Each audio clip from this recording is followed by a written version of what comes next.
Mari kita berdoa. Tuhan Yesus, terima kasih apa yang Tuhan terus kerjakan dalam hidup kami. Roh Kudus yang tolong dan pimpin kami untuk membawa hidup kami makin hari makin dekat kepada Tuhan. Makin hari makin mencintai Tuhan. Makin hari kami makin gentar di hadapan Tuhan. Makin hari kami makin taat menjalankan apa yang Tuhan kehendaki dalam hidup kami. Kami bersyukur buat ibadah pagi hari ini, bahkan sepanjang hari ini, Tuhan yang memberkati ibadah kami. Kami mau duduk diam di bawah kaki Tuhan. Kami merindukan Tuhan berbicara kepada kami.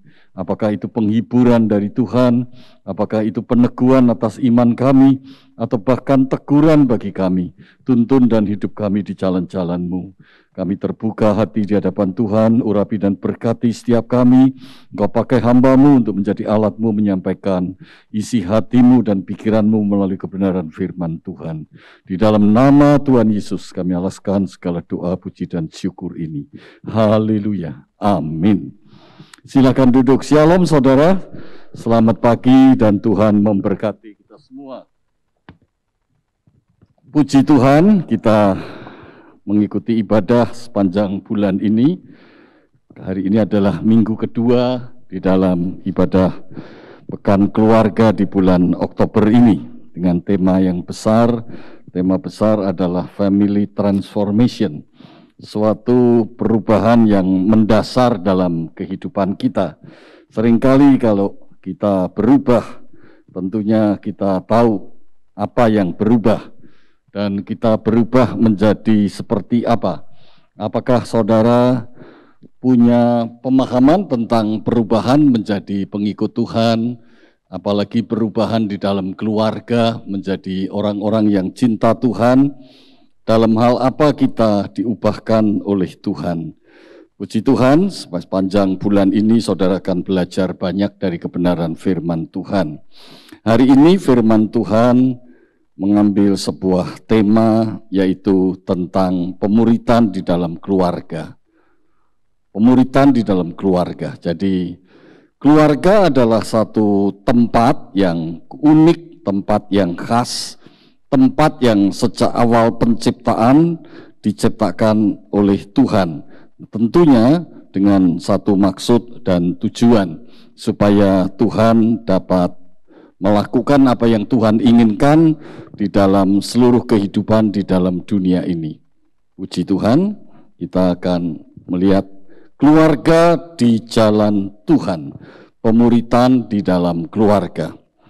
Kita akan belajar banyak hal tentang apa itu pemuritan di dalam keluarga. Kita baca di dalam kitab Kejadian pasal 18 ayat yang ke-19. Sebab aku telah memilih dia supaya diperintahkannya kepada anak-anaknya dan kepada keturunannya supaya hidup menurut jalan yang ditunjukkan Tuhan dengan melakukan kebenaran dan keadilan, dan supaya Tuhan memenuhi kepada Abraham apa yang dijanjikannya kepadanya. Nah, saudara perhatikan ayat-ayat kebenaran firman Tuhan ini yang sejalan paralel dengan ayat-ayat yang tadi sudah kita baca sebelumnya. Sebab aku memilih dia, sebab Allah yang memilih Abraham, Allah yang memilih manusia itu, untuk kemudian memulai sebuah sejarah panjang yang kemudian kita kenal, sejarah perjalanan umat pilihan Allah, umat Israel, yang kemudian kita kenal dari umat Israel, dari merekalah keturunan Daud dilahirkan Yesus, Juru Selamat Tuhan kita. Dan kita yang bukan umat Israel, kita bukan umat pilihan Allah, tapi kita pun mengalami kasih karunia dan anugerah Allah. Kita menjadi percaya kepada Tuhan Yesus, dan kemudian kita diselamatkan, hidup kita diubahkan. Nah, kemudian kita berpikir, dari situ mulai berpikir tentang hidup baru, hidup yang berubah, meninggalkan hidup lama. Rasul Paulus mengatakan hidup yang lama, jubah yang lama itu dilepaskan dan mengenakan jubah yang baru, hidup yang baru. Nah, tentunya ini sebuah perjalanan sepanjang kehidupan kita mengiring Tuhan. Nah, puji Tuhan, kita diberi kesempatan dari waktu ke waktu. Oleh karena itu kita belajar dari firman Tuhan, supaya melalui kebenaran firman Tuhan kita diberikan petunjuk jalan, supaya sepanjang hidup selama Tuhan beri kesempatan buat saudara dan saya, hidup kita ini berubah. Melalui Alkitab kita belajar banyak bagaimana kita itu berubah. Nah, saudara yang saya kasih di dalam Tuhan, ayat ini mengatakan bahwa Abrahamlah yang dipilih dari orang yang tadinya tidak mengenal Allah, yang tidak percaya kepada Allah, kemudian dipilih. Dan dikatakan Abraham diperintahkan untuk mengajar kepada anak-anaknya, supaya Abraham membawa anak-anaknya itu kepada Tuhan, supaya Abraham menjadikan seluruh keluarganya, keturunannya menjadi penyembah-penyembah Tuhan. Dan dikatakan supaya Tuhan memenuhi kepada Abraham apa yang dijanjikannya. Artinya orang yang hidupnya sesuai dengan apa yang Tuhan inginkan, maka Tuhan akan memenuhi semua yang Tuhan sediakan buat mereka. Jadi kita ini agak keblinger, paling tidak saya keblinger karena dari kecil, saya di kota kecil di Magelang melihat orang tua saya supaya pekerjaannya berhasil, usahanya berhasil. Ayah saya mengusahakan usaha transportasi di kota Magelang.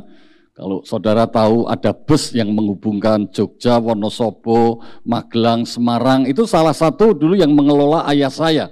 Supaya busnya nggak tabrakan, supaya pegawainya, kondekturnya nggak nguntet uang karcis bus, begitu kan?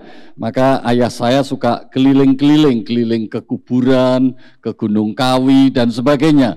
Datang ke orang tua, saya diajak di Jogja ada sebuah desa, diajak masuk setiap hari tertentu, bulan tertentu ketemu sama simbah orang tua, kemudian minta, orang Jawa bilang minta suwuk. Minta suwuk itu disebul, begitu kan? Bun-bun saya dulu juga pernah disebul sama simbah-simbah itu supaya sekolahnya pinter dan sebagainya. Intinya saya diajar hidup ini ngejar berkat. Hidup ini supaya selalu dijamin berkat. Pekerjaan diberkati, usaha diberkati, sekolah diberkati, tetek bengek berkat, begitu kan. Tapi kalau saya baca ayat Alkitab ini sekarang lucu. Kenapa saya dulu diajarkan begitu, tapi saya bersyukur karena saya bisa percaya Tuhan sehingga saya tidak mempunyai pemikiran seperti itu. Karena saya percaya orang yang menjalankan kehendak Tuhan itu dengan sendirinya semua yang Tuhan sediakan akan menjadi bagian dari saudara dan saya. Yang percaya katakan amin. Jadi ora usah ngotot. Saya kalau pakai bahasa Jawa, tadi pagi saya lupa bahasa Jawa, nggak pakai bahasa Jawa. Ora usah ngoyo, ora usah ngotot, nerimo, nyerah, berserah pada Tuhan. Itulah yang hakikatnya hatinya lembut, hatinya nggak ngotot, nggak kaku, nggak kasar, nggak ngejar-ngejar apa yang nggak perlu dikejar. Kita tuh ngejar tapi nggak perlu dikejar, tiba kejar, makanya nggak ketemu-ketemu terus. Itu yang kemudian bikin sakit, deg-degan dan sebagainya dan segala macam penyakit. Tapi kalau saudara melihat firman Tuhan ini, Tuhan kasih kita suatu peran. Dan saya suka karena disebut aku memilih dia. Nah, waktu saya baca ayat ini, wah kesinggung saya. Dia itu Abraham. Abraham itu laki-laki. Nah, saya laki-laki. Tersinggung saya. Sebab laki-laki itu menjadi sosok yang diciptakan Tuhan dengan role and function yang istimewa. Yang dipilih Allah. Kemudian dipilih Allah untuk apa? Di dalam terjemahan lain, saya mencatat di ESV, karena aku telah memilih dia agar apa saudara? Agar dia laki-laki dapat memerintahkan kepada anak-anaknya. Jadi laki-laki itu punya peran utama dalam keluarga. Orang cuman pelompong gitu kan. Suatu saat mantu saya cerita sama saya, mantu ini bukan anak, Pak, Lama nggak ketemu, belum lama. Mantu saya sebenarnya tinggalnya nggak jauh dari kota Solo nih, di Kartasura. Pak, apa? Saya baru baca buku. Dia nunjukkan bukunya. Tapi kok bukan buku rohani, ya enggak apa-apa lah. Saya pikir, tapi saya amati penulisnya siapa, terus saya cari. Penulisnya siapa? Dia ternyata itu buku-buku umum, buku humanis, penulisnya seorang PhD, lulusan Harvard, dan dia menulis tentang peran utama laki-laki. Loh, dia bukan buku Kristen, tapi nulisnya sama.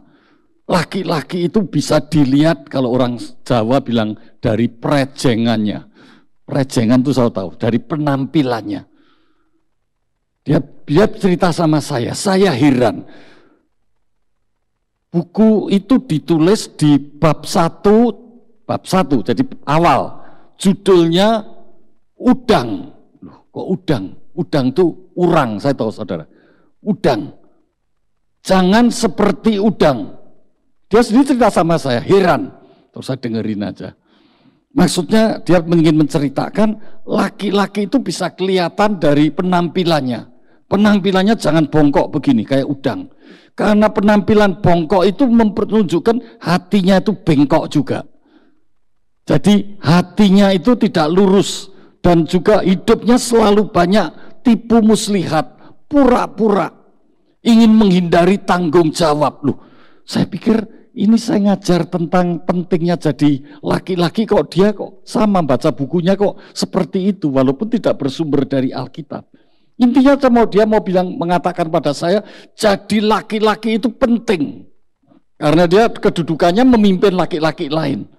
Jadi dia menekankan pada timnya, pada anak buahnya, untuk anak buahnya itu tegar. Karena anak buahnya laki-laki semua. Saudara tahu kan di Kartasura itu kan ada batalion anak buahnya laki-laki semua.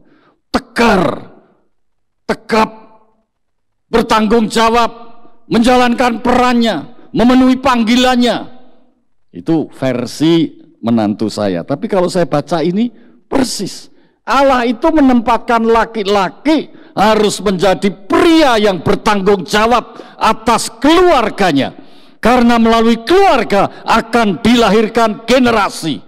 Jadi kalau laki-laki ngawur, tidak menjalankan kehidupan seperti yang Tuhan inginkan, hampir dipastikan keturunannya akan keturunan orang ngawur. Kira-kira begitulah kalau diterjemahkan secara sederhana.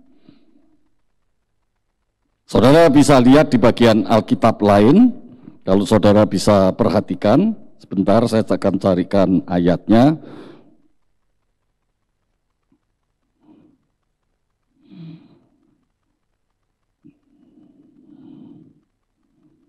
Di dalam Keluaran 20 ayat yang kelima dikatakan, jangan sujud menyembah kepadanya atau beribadah kepadanya, maksudnya kepada ilah lain. Sebab aku Tuhan Allahmu adalah Allah yang cemburu, yang membalaskan kesalahan bapak. Jelas ditulis, bapak, wong lanang, laki-laki, ayah, kepada anak-anaknya. Jadi kalau bapaknya itu nggak jadi panutan menyembah Allah, Alkitab mengatakan Allah akan membalaskan kepada anak-anaknya, kepada keturunannya yang ketiga. Jadi kalau saya punya anak itu keturunan pertama, punya cucu kedua, buyut ketiga, sampai keturunan keempat. Bapak tidak benar sampai keturunan keempat menjadi keturunan orang tidak benar. Akibatnya seperti itu. Kepada keturunan yang ketiga dan keempat, orang-orang yang membenci aku. Nah, saudara yang saya kasih dalam Tuhan, pemuritan pada dasarnya itu adalah keteladanan.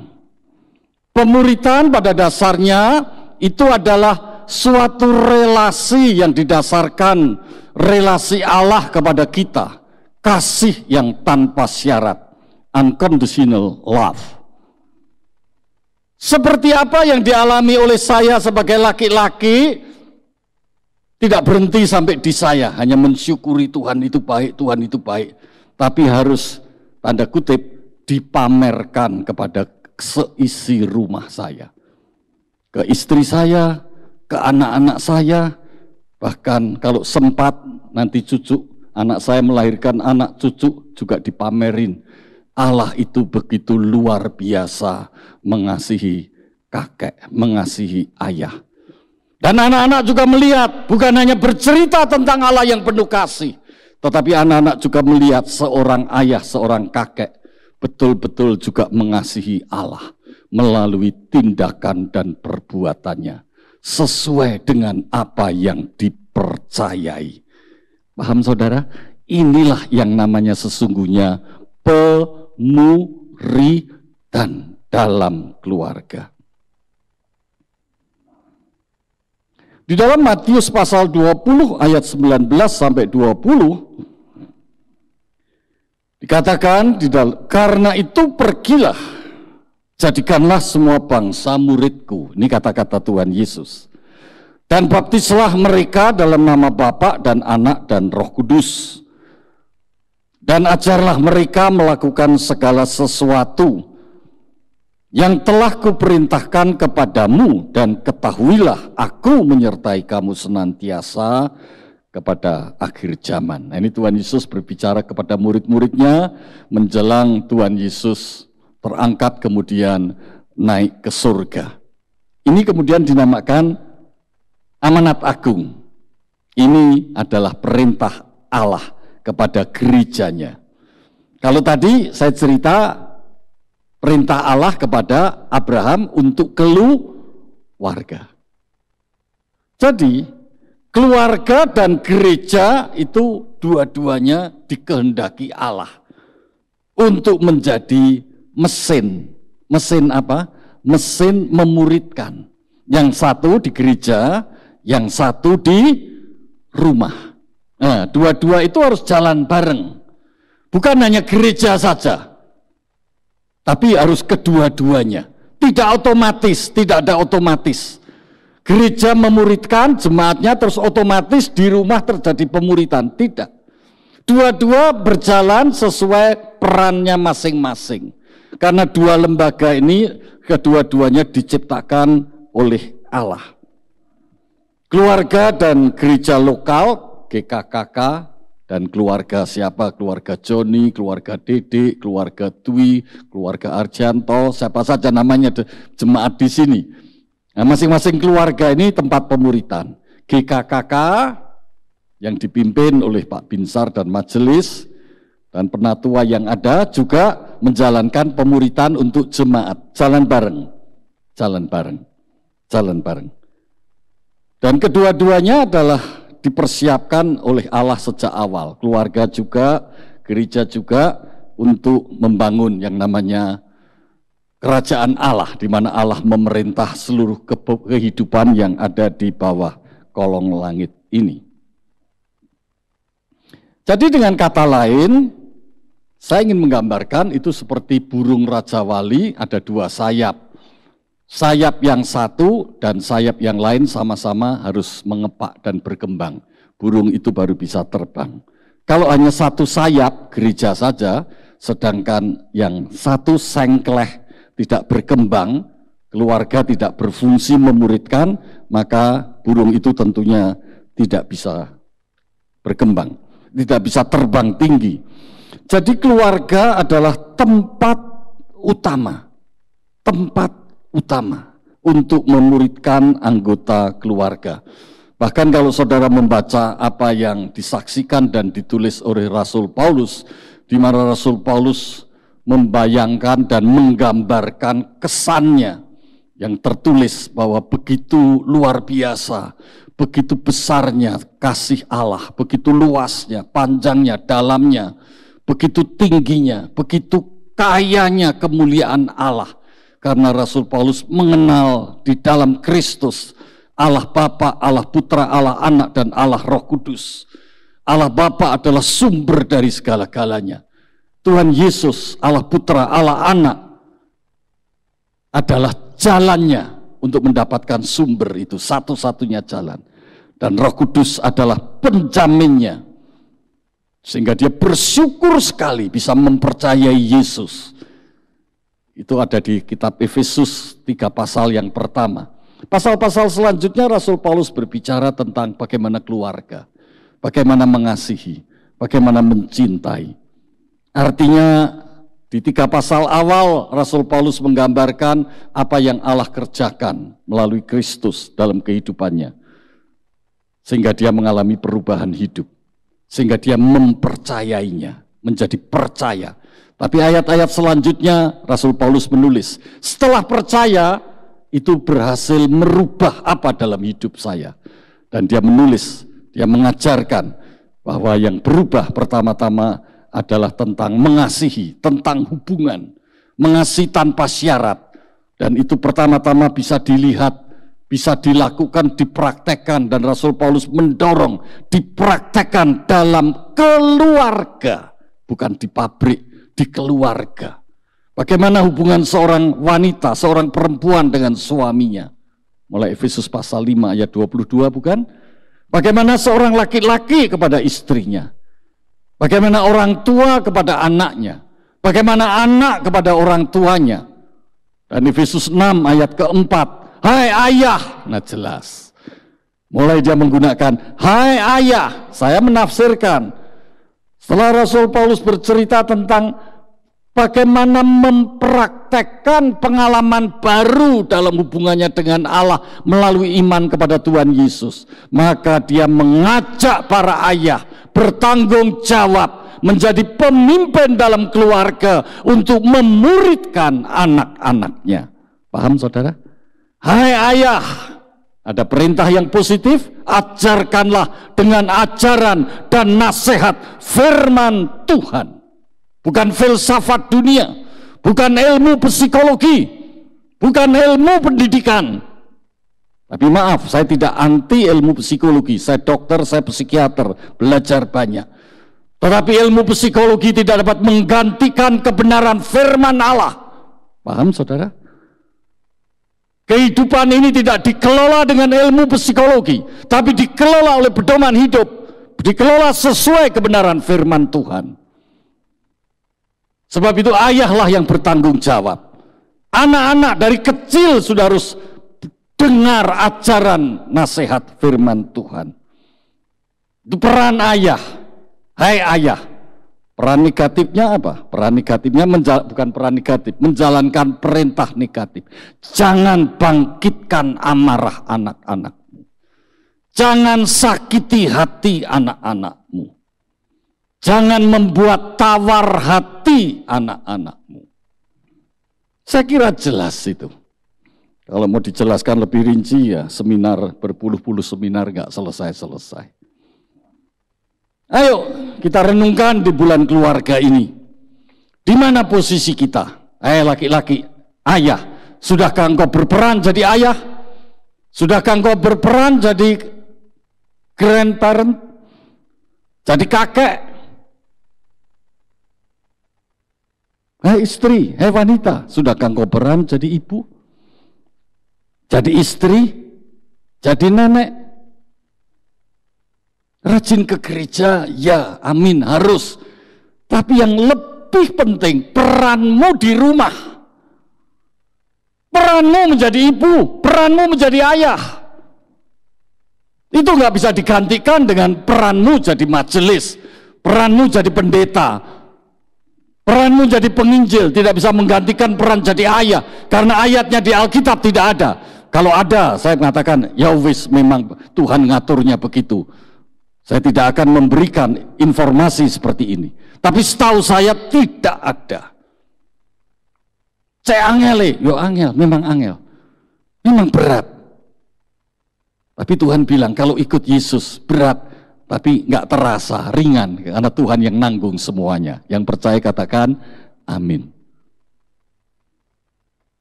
Pikulah kuk yang pasang. Betul saudara, pikulah kuk yang kupasang. Undangan Tuhan Yesus tidak mempersulit kita, karena undangan Tuhan Yesus, marilah datang kepadaku yang letih lesu dan berbeban berat. Aku akan memberikan kelegaan. Walaupun pikul salib, tapi hasilnya lega. Ada sukacita, ada damai sejahtera. Puji Tuhan. Makanya kita harus menggunakan momentum ini untuk kembali kita menjalankan peran. Di mana posisi kita? Sebagai ayah, di mana posisi? Sebagai ibu, di mana posisi? Sebagai suami, sebagai istri.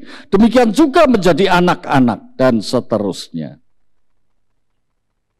Nah, saudara, keluarga adalah dikehendaki Allah sejak awal. Allah menciptakan Adam dan Hawa, dan kemudian Adam dan Hawa diperintahkan beranak cucu dan bertambah banyak. Itu sebetulnya bagi saya itu adalah pemuritan. Karena itu memultiplikasi manusia-manusia yang serupa dan segambar dengan Allah. Sehingga bumi ini yang kemudian menjadi kekuasaan dipengaruhi oleh otoritas Allah. Dan itulah yang namanya kerajaan Allah. Semua manusia-manusianya adalah penyembah-penyembah Allah. Dan pemuritan pada dasarnya, tadi saya katakan, adalah menjalankan peran sebagaimana Allah kehendaki, supaya kita mengajarkan yang namanya keadilan dan kebenaran. Nah, di dalam konteks perjanjian baru dikatakan, kita mengalami kasih Allah melalui kasih anugerah karunia Allah, kita percaya pada Tuhan Yesus Kristus. Dan selanjutnya bagaimana pengalaman kasih itu kita wujudkan menjadi perintah yang pertama dari perintah terutama, seperti perintah Allah melalui Musa kepada bangsa Israel. Cintailah Tuhan Allahmu dengan segenap hatimu, jiwamu, seluruh kekuatanmu dan seluruh akal budimu, dan cintailah sesamamu. Dengan kata lain, pemuritan itu adalah impartasi, penanaman kasih Allah di dalam hati anak-anak kita. Paham saudara? Yang tadi saya katakan diwujudkan supaya anak-anak sehari-harinya melihat. Tadi dibaca semua, tadi jemaat, Ulangan pasal 6 ayat keempat sampai ke-8, 24 jam 1 hari, 7 hari 1 minggu. Dikatakan pada waktu duduk, pada waktu makan, pada waktu berbaring, pada waktu bangun, dan seterusnya. Jadi salah paham, gagal paham. Kalau dipikir aku sudah memuridkan karena sekarang di bawah anak-anak sekolah ikut sekolah minggu, ikut remaja, dan itu saja cukup. Itu gagal paham. Ya, datang remaja baik, dan kita berikan apresiasi kepada anak-anak yang mau ikut dorongan orang tuanya setiap minggu rajin. Kita harus beri pujian ke anak-anak kita. Baik, tapi hanya 2 jam, betul? 2 jam termasuk naik becaknya, bukan? 2 jam 1 minggu termasuk perjalanan naik becak, betul kan? Belum termasuk ongkos bayar, ongkosnya 1-2 menit begitu. 2 jam dibanding 24 jam 1 hari sesuai Ulangan pasal 6 tadi. Ulangan pasal 6 24 jam. Betul kan? Ke gereja hanya 2 jam. 1 bulannya berapa? 1 minggunya berapa? 1 minggu 168 jam, 7 kali 24. Ke gereja cuma 2 jam, 2 per 168, 1 per 84. Jadi kita ini nyepelekkan sekali. Saudara nggak sadar sedang nyepelekin Tuhan Yesus, sedang menyepelekan perintah Allah. Bergegaslah, kita mulai taat hari ini, mulai setia menjalankan apa yang Tuhan inginkan. Puji Tuhan. Nah, saudara yang saya kasih di dalam Tuhan, jadi menjadi murid Tuhan pada dasarnya adalah menjadi penyembah Tuhan. Jadi orang yang tadi dikatakan meninggikan Tuhan, mencintai Tuhan. Apa yang paling saya suka? Itu jawabannya. Apa yang paling saya suka? Jawab dalam 1 detik. Yang paling saya suka gowes, ya Tuhan mungkin gowes kuwi. Gusti Allah mungkin yang gowesan kuwi, bukan Tuhan Yesus. Omong kosong kalau saudara bilang Tuhanmu Tuhan Yesus. Karena pertanyaan what do I want most adalah gowes. Ya gowes kuwi Gusti Allahmu. Mengerti saudara? Saya kalau nggak ngomong begini orang Solo nggak ngerti-ngerti nanti. Apa yang menjadi ultimate goals kita? Apa yang menjadi tujuan yang paling penting dalam hidupku? Saya beri contoh, saya dulu banyak salah saudara, jangan lihat saya tuh saya sudah benar, jangan saudara. Saya tuh dulu babak belur banyak salah, sudah jadi Kristen salah melulu. Belakangan ini baru sadar salah, saya minta ampun terus.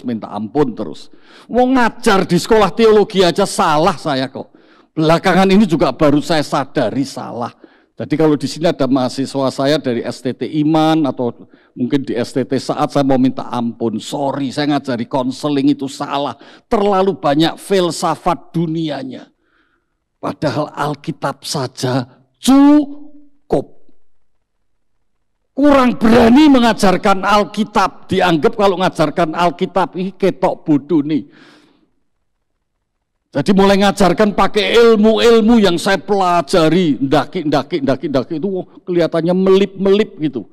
Yang membuat saya bergelar doktor lah, dan macam-macam. Padahal tidak perlu, cukup diajarkan yang Tuhan Yesus ajarkan, kita ajarkan secara konsisten. Yang namanya sufficiency scripture. Cukup Alkitab saja. Alkitab tidak perlu ditambah yang lain-lain. Cukup Alkitab. Karena Alkitab itu memberikan kepada kita pedoman kehidupan dan tidak ada kesalahan sekalipun dari Alkitab. Sebab itu saudara, saya mau tanya, kenapa saya dulu salah? Ya karena anak saya paksa kelas 5 saya suruh les. 5 SD saya suruh les apa? Supaya bisa masuk SMP pilihan. Tuh coba. Ngantuk pulang sekolah capek, saya paksa, saya angkat, saya junjung, saya angkat mobil, masuk ke mobil, saya jalan, masuk ke les, turun les, masih ngantuk-ngantuk gini. Saya dorong itu, suruh masuk begitu. Ntar 2 jam lagi papa jemput, keluar dari tempat les masih ngantuk juga gini.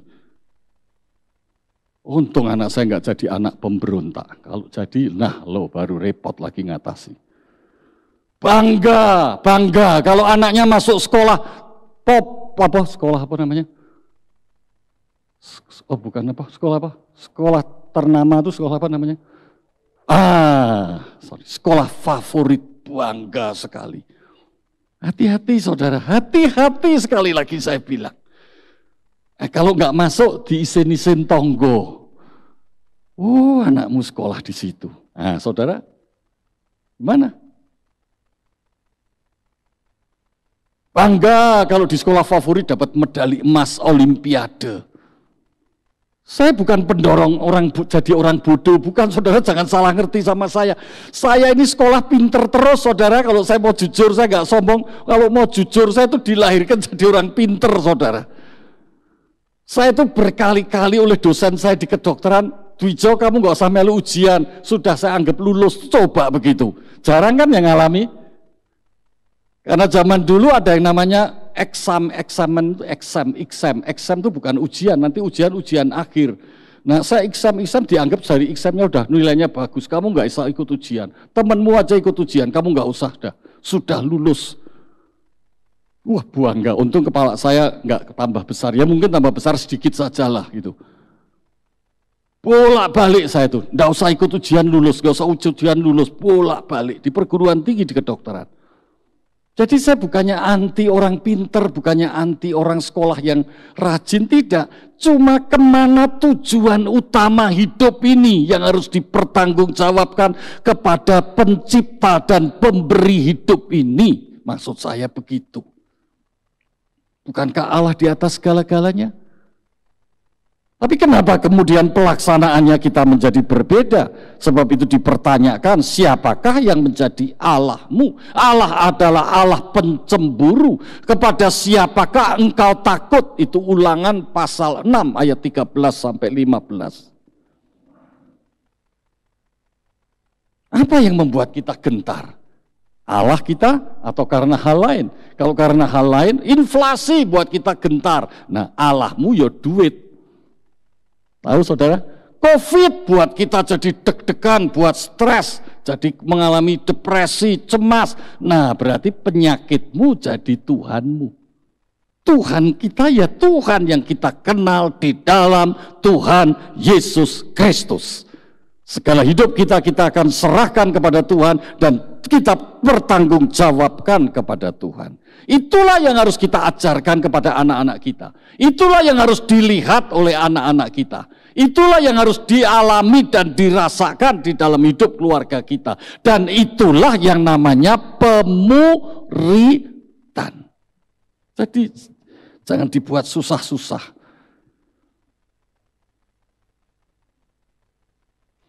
Jadi memuridkan itu memang harus kita tahu, terus kemudian kita sengaja. Yang kita tahu yang penting siapa yang kita sembah. Nah kemudian kita ajarkan kepada isi keluarga kita. Siapa yang kita sembah. Anak-anak kita akan melihat siapa yang kita nomor satukan. Siapa yang kita jadikan Tuhan di dalam hidup ini. Di dalam rumah selalu terjadi perbedaan pendapat, bukan? Karena masing-masing punya pendapat sendiri-sendiri, karena semua orang berdosa menjadi egois. Papa dan mama berbeda pendapat, tapi kalau papa dan mama tahu siapa dirinya, mengenal Allah dan mengenal dirinya, dan mengenal apa yang dihadapinya, anak-anak akan melihat bagaimana papa dan mama menyelesaikan perbedaan pendapat. Dan anak-anak akan belajar. Itulah namanya pemuritan. Kelak kalau anak-anak besar, apakah laki perempuan, tahu siapa dirinya dan bagaimana menyelesaikan perbedaan antara dirinya dengan orang lain. Sehingga pada waktu mereka membina keluarga, membangun keluarga, mereka tahu cara berkeluarga yang tepat dan benar seperti yang dikehendaki Tuhan. Dan mereka menjalankan pemuritan untuk anak-anak mereka. Dengan kata lain, saya telah menjalankan pemuritan kepada anak dan cucu. Jelas saudara? Itu perbedaan menjadi salah satu hal di dalam kehidupan keluarga. Padahal di dalam keluarga ada banyak hal, bukan? Samping perbedaan ada mengelola keuangan. Mengelola keuangan juga perlu kita atasi, perlu kita selesaikan berdasarkan kebenaran firman Tuhan juga. Macam-macam. Bagaimana berkomunikasi di dalam keluarga, bagaimana keintiman dikembangkan dalam keluarga, dan sebagainya. Dan Alkitab memberikan kepada kita petunjuk dan prinsip-prinsip menjalankannya.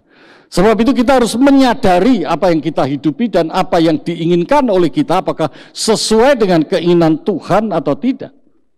Sebab itu kita lakukannya dengan kesengajaan, punya motif, punya dasar, punya dorongan. Dan dorongan tentunya karena kasihnya, kasih Allah yang begitu besar dalam hidup kita, yang sudah mengubah hidup kita. Sehingga hidup kita jelas sekali dengan tujuan seperti apa yang Allah inginkan. Dan ini dipraktekkan dalam kehidupan sehari-hari.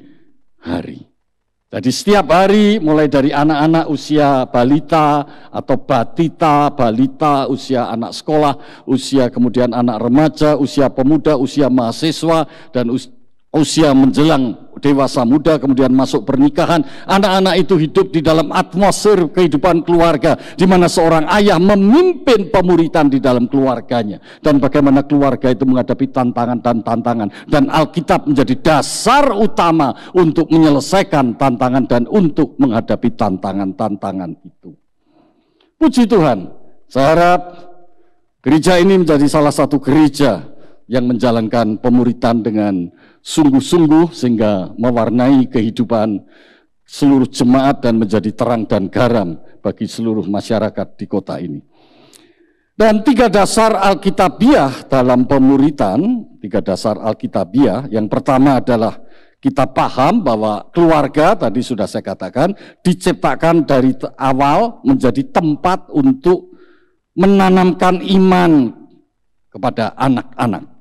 Tadi dibaca ayatnya Ulangan pasal 6 ayat 4-8. Tapi sebetulnya dibaca sampai ayat yang ke-9.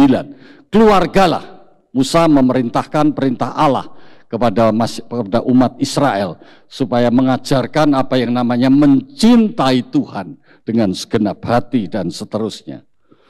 Kemudian yang kedua, bahwa tujuan utama pemuritan itu diawali dengan menjadi ayah dan ibu, parenting. Pola asuh secara biblikal, menanamkan kasih Allah dalam hati, bukan mengasah otak menjadi juara, tetapi menanamkan kasih Allah di dalam hati.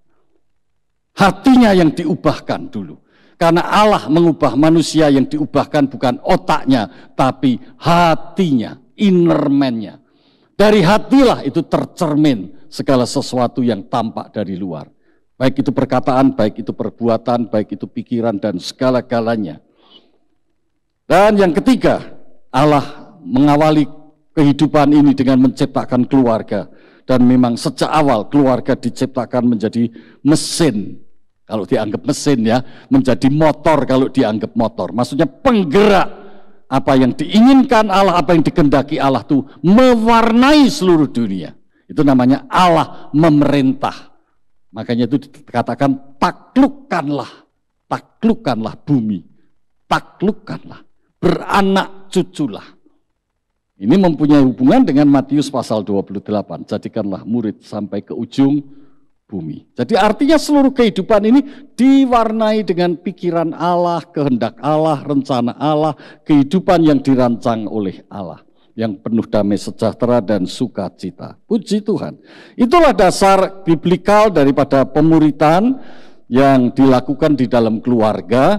Jadi seperti tadi saya katakan, seperti burung Raja Wali, kalau mau terbang ada dua sayap, satu gereja, satu keluarga. Dua-dua ini tempat pemuritan.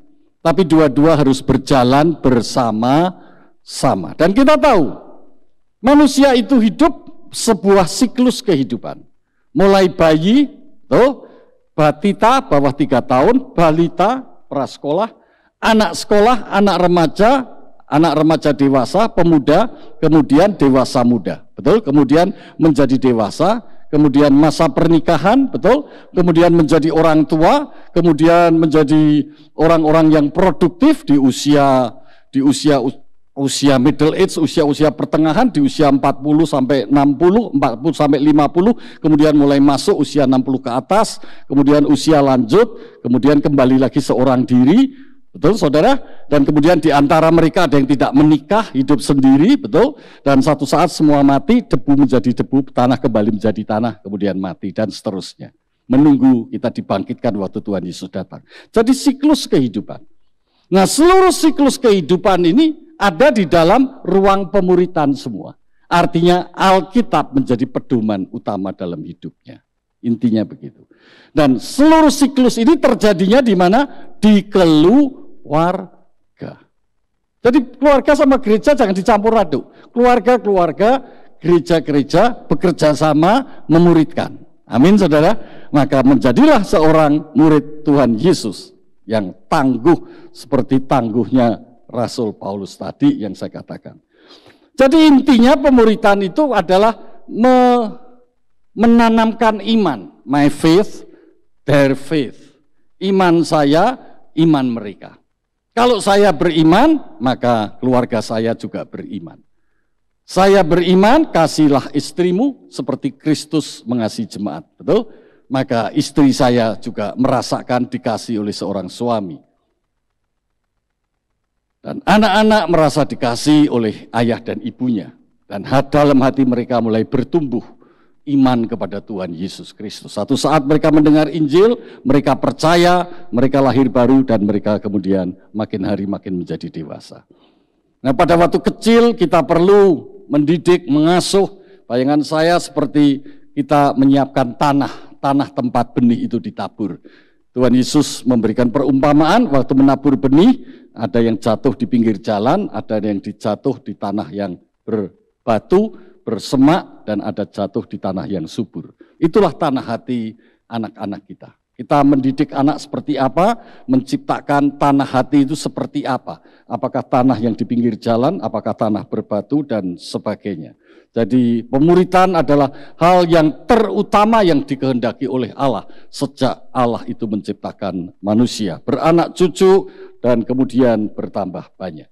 Jadi saat ini kalau kita perhatikan, saat ini kita kehilangan lebih banyak anak kita sendiri ke dunia. Jadi anak kita karena dimuridkan oleh dunia.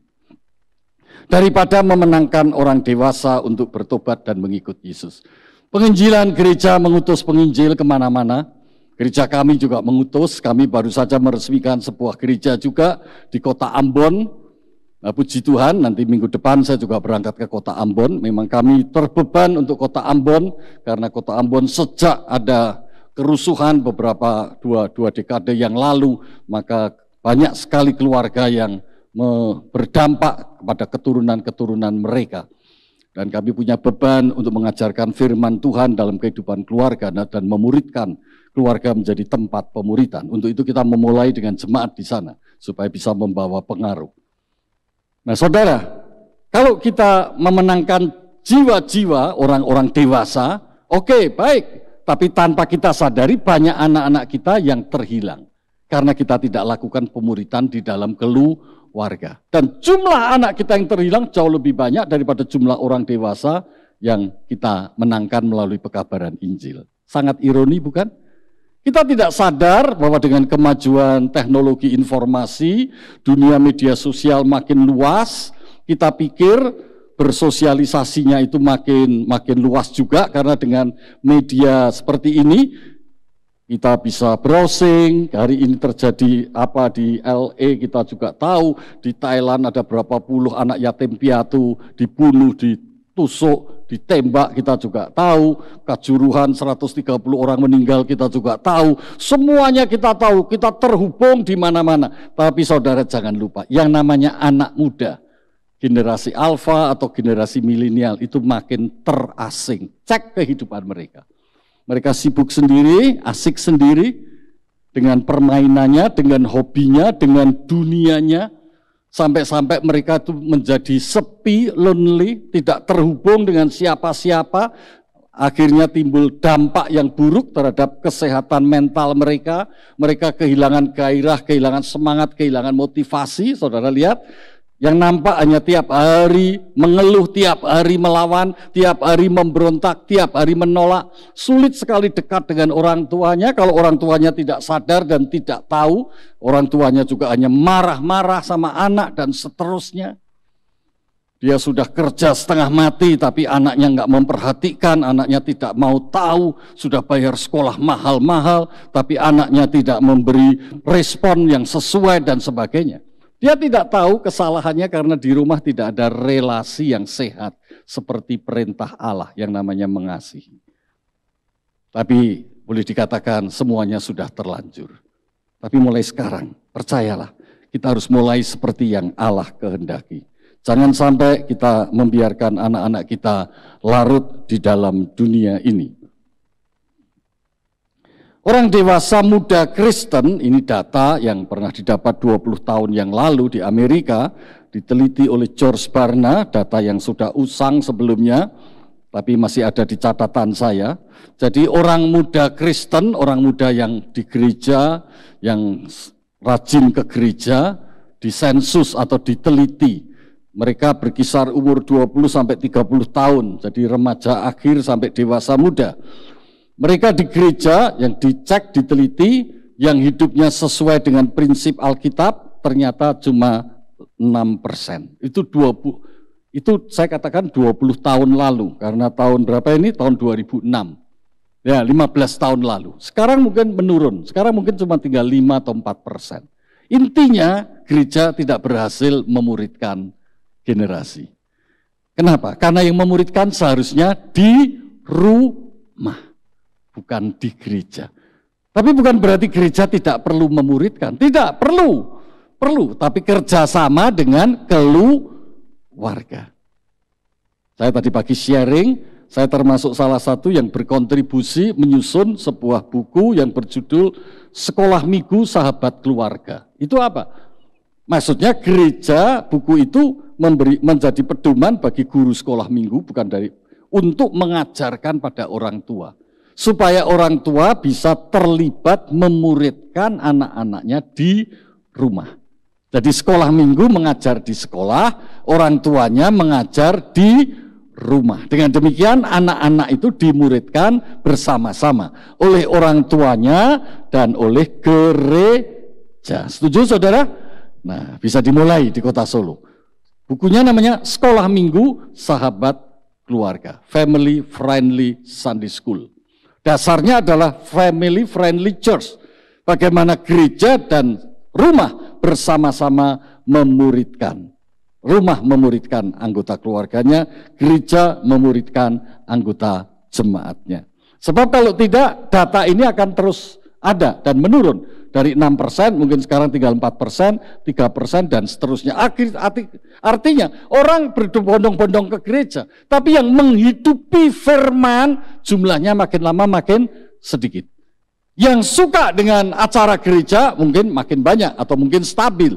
Tapi yang menghidupi kebenaran makin lama makin sedikit. Berarti yang menjadi murid Yesus hanya makin sedikit makin hari.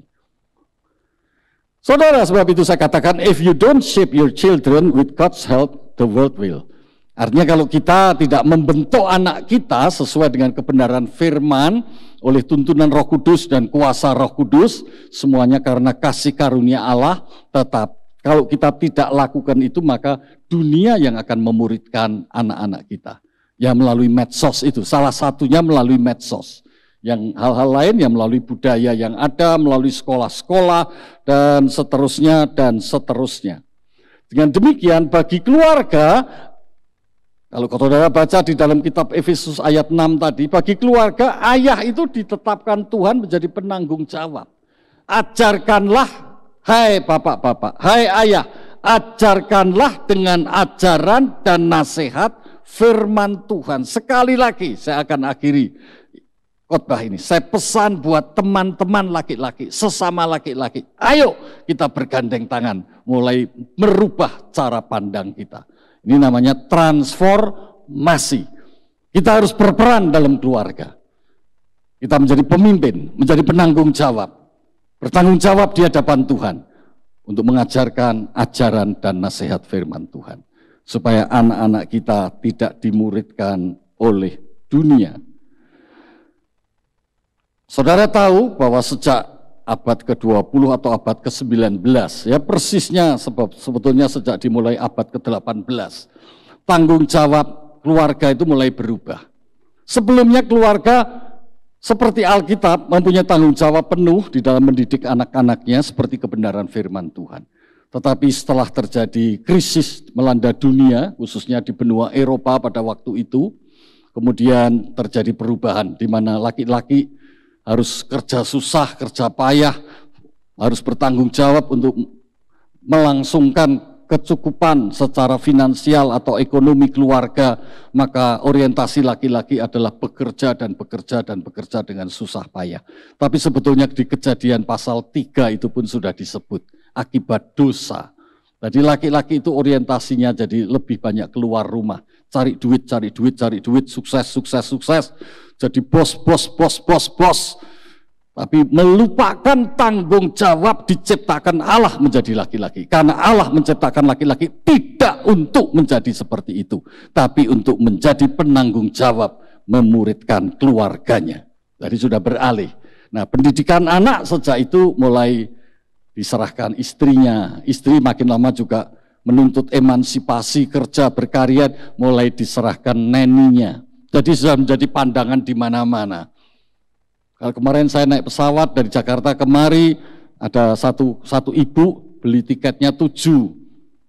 7 kenapa? Karena anaknya 3, pembantunya 3, dirinya 1. Begitu kan? Wah, ini kelihatannya keluarga ideal, gitu kan? Setiap anak ada 1 pembantu, setiap anak. Terus ibunya nggak ngapa-ngapain. Ibunya cuma begini aja gitu. Saudara lihat, terus anaknya mau jadi apa? Mending jadi tempe, deletok misalnya, orang jadi tempe. Gak bisa, saudara. Anak itu diciptakan oleh siapa sih? Tuhan. Jadi yang tahu menjadikan anak serupa segambar Kristus setelah dia berdosa. Karena semua manusia berdosa. Hanya Tuhan. Hanya melalui kebenaran Alkitab yang dijalankan. Kita bisa membawa anak-anak kita menjadi penyembah-penyembah yang Tuhan. Yang setuju angkat tangan. Puji Tuhan. Puji Tuhan. Ya, puji Tuhan. Jadi saudara mau bisa bayar pembantu banyak, boleh, nggak ada yang larang. Model sekarang itu semua orang punya hak yang sama. Betul kan? Hak bersuara, hak berserikat, hak berpendapat, silahkan. Tapi jangan melanggar firman Tuhan. Akibatnya terlalu berat sekali. Ini yang namanya pendelegasian. tugas. Dulunya semua ditanggung oleh kedua orang tuanya. Tapi zaman abad 20, mulai abad 18 ke atas, anak-anak itu pendidikannya sudah didelegasikan. Itu namanya pemberontakan kepada Allah. Intinya begitu. Bukan zaman, hanya sekedar bagi zaman, tidak. Tapi pemberontakan kepada Allah. Saudara pahami? Mari bulan keluarga ini kita jadikan momentum supaya kita, ke depan kita bisa lebih bertanggung jawab di hadapan Tuhan. Kita takut kepada Tuhan, gentar pada Tuhan. Kita lakukan apa yang bisa kita lakukan untuk memimpin keluarga kita, menjadikan keluarga menjadi tempat utama untuk pemuritan di samping gereja. Puji Tuhan. Saya akhiri dengan membaca satu ayat, 3 Yohanes pasal 1 ayat yang keempat, dikatakan, bagiku tidak ada sukacita yang lebih besar daripada mendengar bahwa anak-anakku akan hidup dalam kebenaran. Di Alkitab mengatakan enggak ada sukacita yang lebih besar kalau melihat anak-anak kita hidup dan hidupnya menjadi serupa dan segambar Tuhan Yesus. Yang percaya katakan amin. Mari kita bangkit berdiri. Kita berdoa dan kita akan tutup ibadah kita. Bapa di dalam surga, kami bersyukur di dalam nama Tuhan Yesus Kristus. Tuhan ingatkan kami, Tuhan telah tanam di dalam setiap hati kami bahwa keluarga menjadi tempat yang Tuhan ciptakan, menjadi sebuah lembaga yang Tuhan inginkan, supaya di dalam lembaga itu Tuhan bekerja dengan leluasa, memuridkan seluruh anggota keluarga kami. Terima kasih, kami menyediakan hidup kami, menyediakan diri kami memenuhi panggilan Tuhan ini, kami memberi hidup kami untuk Tuhan pakai. Kami sebagai laki-laki, Tuhan pakai menjadi pemimpin, penanggung jawab di dalam pemuritan, di dalam keluarga. Kami sebagai perempuan, sebagai istri, sebagai penolong suami, kami serahkan hidup kami, Tuhan pakai hidup kami untuk menjadi penolong suami kami, untuk menjadi melengkapi suami kami.